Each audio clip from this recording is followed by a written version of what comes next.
아모스 5장 18에서 27절 말씀입니다. 화 있을진저 여호와의 날을 사모하는 자여, 너희가 어찌하여 여호와의 날을 사모하느냐? 그날은 어둠이요 빛이 아니라 마치 사람이 사자를 피하다가 곰을 만나거나 혹은 집에 들어가서 손을 벽에 대었다가 뱀에게 물림 같도다.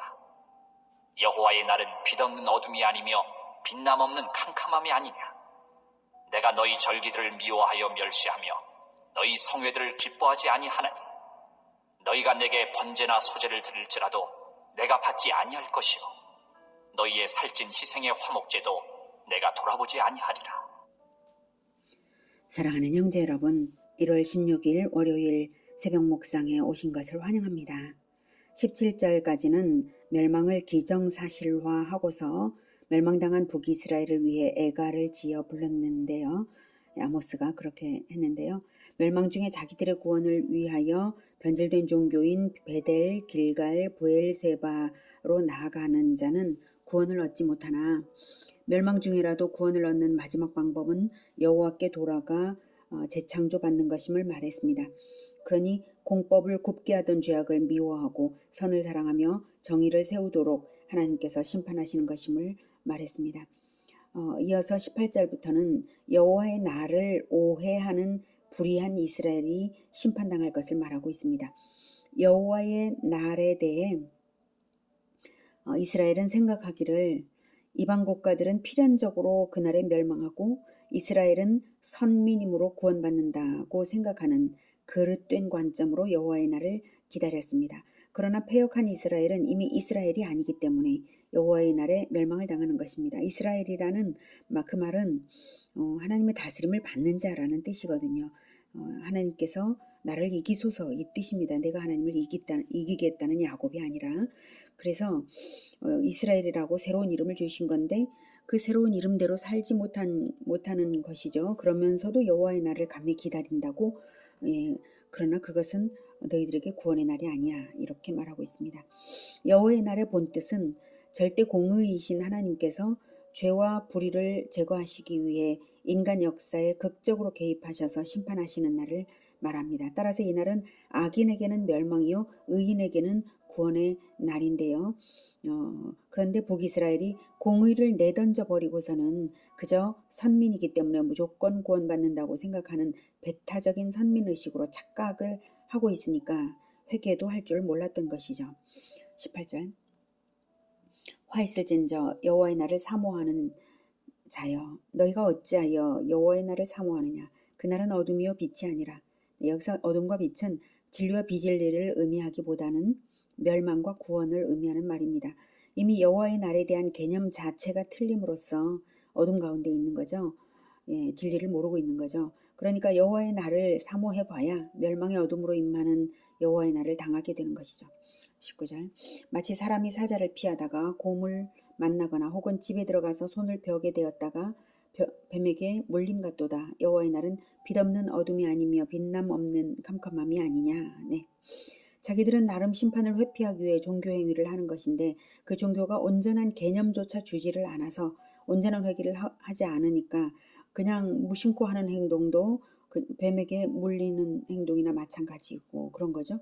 재림을 기다리다가 심판대에 서고 나서야 자기가 예수님의 원수였음을 깨닫게 되는 그런 꼴입니다.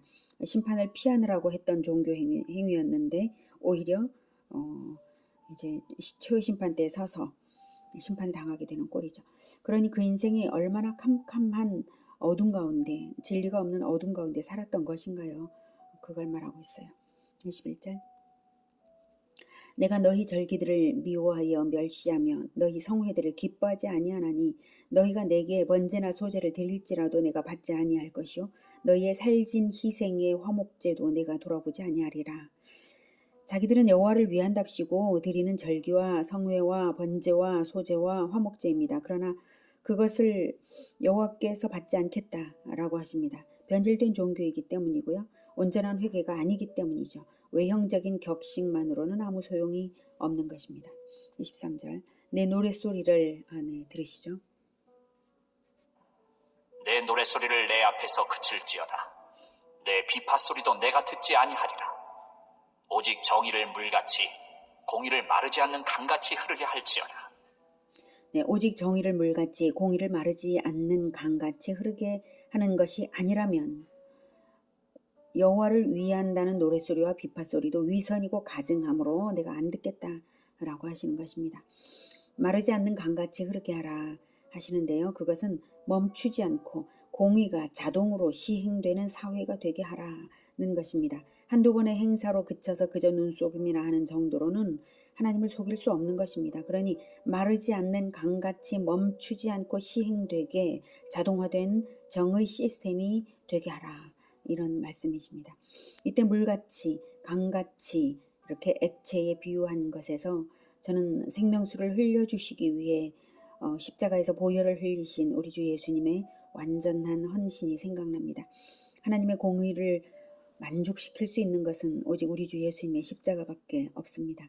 그러니 오직 우리 주 예수님을 따르는 삶으로서 예수님과 연합되는 것만이 정의를 물같이 공의를 마르지 않는 강같이 흐르게 하는 길이 될 것입니다. 그러므로 따르는 행실로 따르는 그러한 삶이 반드시 되어야죠. 25절 이스라엘 족속아, 너희가 40년 동안 광야에서 희생과 소제물을 내게 드렸느냐? 너희가 너희 왕 식굿과 기윤과 너희 우상들과 너희가 너희를 위하여 만든 신들의 별 형상을 지고 가리라. 내가 너희를 다메섹 밖으로 사로잡혀 가게 하리라. 그의 이름이 만군의 하나님이라 불리우는 여호와께서 말씀하셨느니라.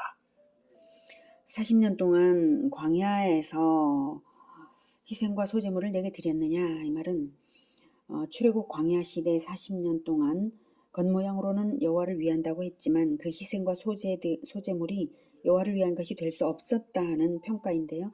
그럴 수밖에 없었던 이유는 바로 너희가 너희 왕 식굿과 기윤과 너희 우상들과 너희가 너희를 위하여 만든 신들의 별 형상을 섬겼기 때문이라고 말씀하십니다. 식굿, 기윤은 둘 다 별 모양의 신상 이름이고요. 그것들을 섬기면서 외형적으로는 여호와 숭배를 하는 제사 행위를 한 것이죠. 근데 너희를 위하여니까 결국 자기 자신을 섬기면서 너희를 위하여 자기 자신을 섬기면서 여호와 숭배를 했다고 제사 행위했다고 거짓이다. 그런 거 소용없다는 것입니다. 그러므로 그 형상을 지고 가리라라는 예언은 다메섹 밖으로 사로잡혀 가게 되는 그 심판이 바로 그 우상 숭배의 죄짐이라는 것입니다.